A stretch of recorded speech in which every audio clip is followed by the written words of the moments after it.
Hello guys and welcome back to Nature vs Marketing channel. I'm excited to bring a new series of stone carvings. It's been quite some time since I've done one of those. I found this beautiful stone in the forest and it has been sitting in my backyard for quite some time while I was trying to figure out what to do with it.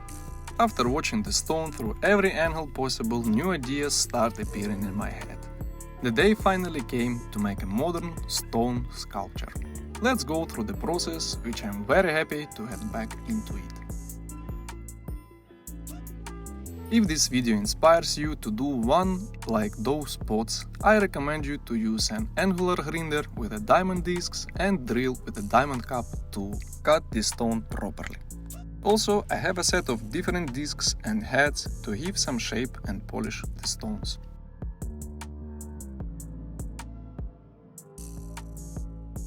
When you're picking the stone, do some analysis of it. Scan it for presence of deep cracks, watch its strong and weak points. You need to see it in the final shape you want to give it to it and understand the process how you're going to carve it. To reduce the probability of breaking the stone, better to start with a parallel cuts to prepare your working surface. I'm cutting twice and using chisel to remove the leftovers. Be careful at this point. Make confident but gentle hits, ideally 1 or 2, to avoid creating micro cracks in the stone.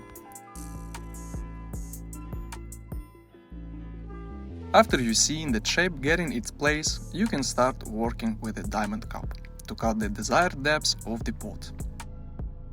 Polishing of the stone not always necessary. In case you see need in polishing, use flat diamond polishing disc. And don't forget to cut drainage holes if your stone doesn't have a natural one.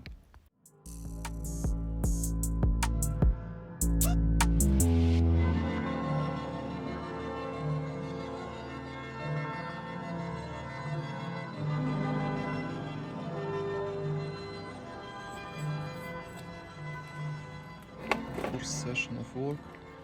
I spent quite whole day to do this. I found the center of the balance of the stone and cut it everything else accordingly to let it stand with the most optimal horizon part. Beautiful pot.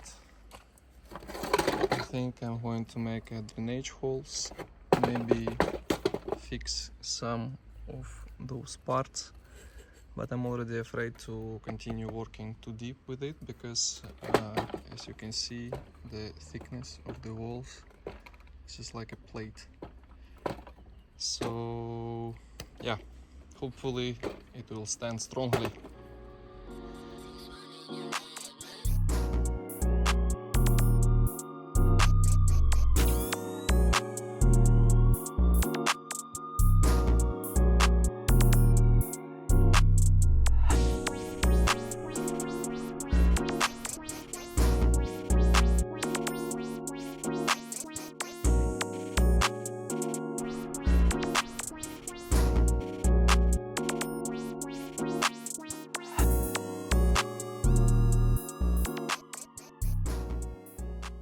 After I finished stone, I brought it to the greenhouse to think if I have anything to plant in it.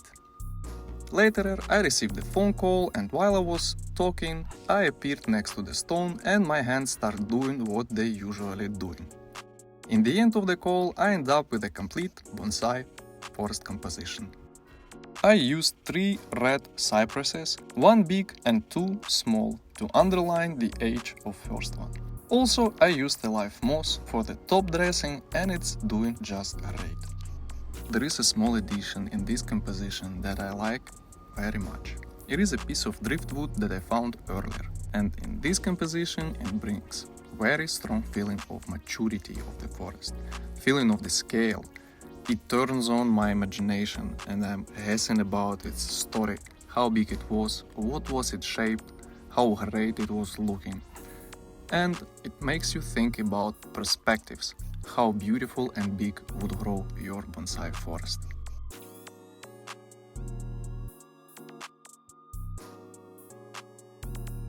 Feel free to shoot any questions, kind words and useful information in the comments below, and stay excited about the things you are doing. And happy gardening!